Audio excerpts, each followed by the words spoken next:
Your teammates keep getting caught out and it's costing you so many games. This happens to literally everyone. But if you want to fix it, you have to understand not only why it keeps happening, but also the solution. But keep in mind, it's likely what I'm teaching you today you haven't really heard before, which can make it quite hard to execute. But I guarantee if you can apply the knowledge from this video into your own gameplay, that tilt you feel every time your teammates get caught out won't be so soul crushing. You'll understand exactly how to prevent it from happening the next time. So why does this keep happening? To simplify it, someone getting caught out is either they're playing too aggressive at the wrong time, or the guy dying is actually playing correctly. I know, that may seem very hard to believe, but in that situation, even though he's making the right play, his teammates are slow and not ready. They're not slow in the head, they're just slow to the play. This is very important to realize, because I guarantee you've felt this frustration before. I'm so strong, if this guy just waited for me, we would dumpster this fight. We've all been tilted from this, myself included. But you need to realize if your teammates are getting caught at important moments without you, in most cases it's actually your mistake. This is the brutal truth that you need to accept. However, if you can accept it, you'll be a much better player in the long run. The reality is, no matter how high your rank or which role you play, your teammates will get caught. Even in my recent game with Gumayusi, the GOAT AD carry, he was getting caught in mid pretty often. However, I made sure that he never got caught at the most important moments of that game. I was always there, ready to fight at the right place, right times. However, I was also willing to let him and potentially our other teammates die when it wasn't during a key moment of that game. There is such a big difference between your teammates getting caught out at random moments in that game and them getting caught out just before a major objective fight. Not every single pick is equally weighted in a game. Now, if you want to make sure that you're in the right place, right time in your games, there are two important things that you need to keep track of. The first one being the objective timer, which everyone knows, but the second one is the body language of both teams. My students always ask me, how long before the objective do I need to be grouped up? But to be honest, that's not really the important thing. The timer is just a timer. It roughly lets you know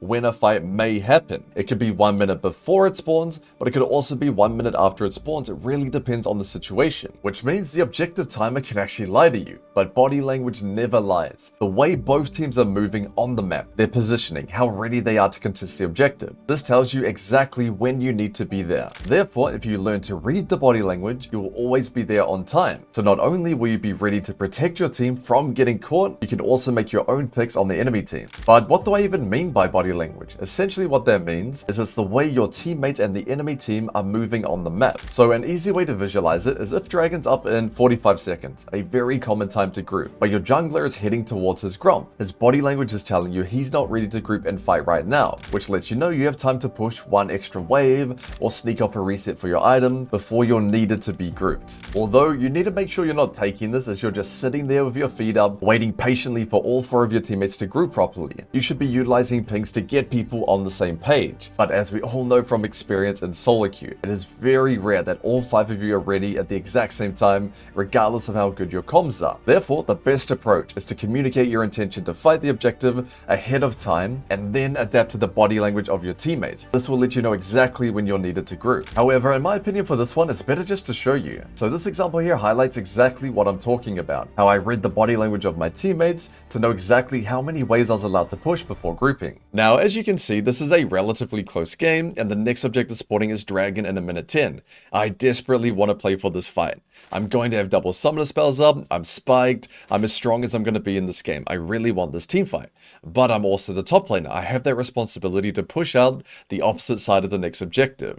Now, if we were to play purely off the objective timer after this base, I would go to Dragon right away. That's what I wanted to do. That's where I'm pathing right now. Dragon spawning in 30. But if we combine it with the body language, right now my strong jungler is not ready to fight. In an ideal world where his name was T1 owner, he'd already be at the Dragon ready to fight with me. But that's not reality, so I use this timer to answer top. Imagine I went to Dragon right now and Zed started hitting top tier 2. What would actually happen would be my 9 kill LeBlanc would answer that Zed, leaving me in a situation where I have to take a team fight without her. But because I read the body language of my teammates, I fixed one wave top and I was able to make it to this team fight on time without that opportunity for the enemy team to create pressure in the top lane. So now you see how I make sure I'm grouped at the right times. But what about the wrong times? Because even if you're ready for the important fights of the game, your teammates will still very likely take random fights between those moments when you're not even ready. So what's the solution? Should we just ARAM every time? Not at all. I'll show you exactly what to do with this here example. Now, this next one was definitely a very difficult decision for me to make. And I know a lot of players really struggle to make similar choices because they're scared of getting flamed by their teammates. But not me, I'm not scared of these nerds whatsoever. In this game right now, I make the call we are not fighting this dragon. The two main reasons why: my champion can't really fight at the moment, no ulti, no ghost, and the body language is abysmal from my jungle support.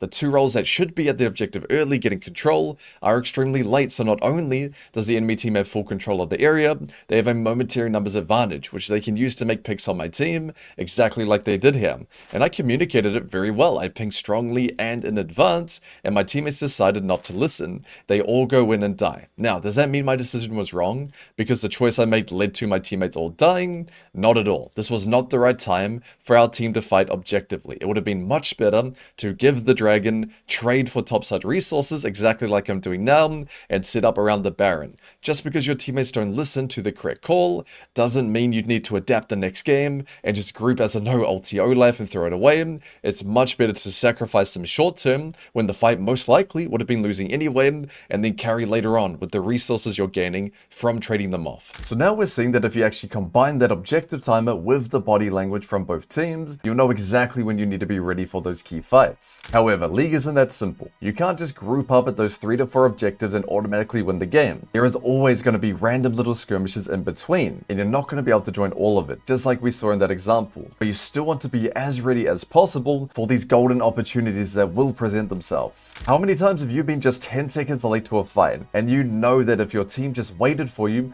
or a better way to say it, if you were just there on time, you would have completely wiped the floor with them. 99% of the time I see a student late to a fight, it's because they killed their tempo in the previous sequence. Now, I know a lot of people love to throw that word tempo around just as a bit of a buzzword to try sound smart, so we're not going to get too nerdy with it. Instead, I'll teach you exactly how you can main good tempo individually, even if you don't understand it to a high level. Because if you have good tempo, you're going to have the option to be first at every single play. The keyword being option here, because even with good tempo, that random mid-fight might not even look that tempting. But if you're on the map ready, even if you decide not to join that fight, you still gain a big timer, which can be used to deny waves, eat jungle camps, or even eat some tasty tower plate. You don't always need to use that timer just for that team fight. In terms of tempo, all you really need to know about it is having good tempo equals being on the map first, ready to make a play before the enemy. However, if your tempo is bad, the reverse is also true. That means the enemy team gets a chance to make plays or make picks on your teammates, and there's nothing you can do about it. If you're behind in tempo, you lose that option to either join the fight or exchange your teammates' lives to make yourself strong. It's just a straight net loss to you and your teammates. Therefore, I created a rule to help fix this problem for you regardless of your role or elo bracket. And the rule is simple. Once the play is done, we base or go back to farming as soon as possible. It sounds so simple on paper, but every single player I've ever seen below Challenger doesn't do this correctly. Most players' first instinct after winning a fight is not actually to recall. It's to get as much as possible, to collect a big reward for winning that team fight. So they'll either do the dragon, push out waves, eat camps, and worst of all, waste a bunch of time trying to kill that mid tower. Every single one of these plays are examples of things that can completely kill your tempo, but you need to realize you're choosing short-term dopamine even though it's going to hurt you more in the long run. Having good tempo is just like investing. If you take the small wins over a long period of time, you'll pretty much always come out ahead. But if you get greedy for the biggest win possible in one shot, it can all come crashing down. But let's compare two examples of exactly what your games will look like depending on how good or how bad you let your tempo be. We're going to start off with the bad example so that you can see in real time the consequences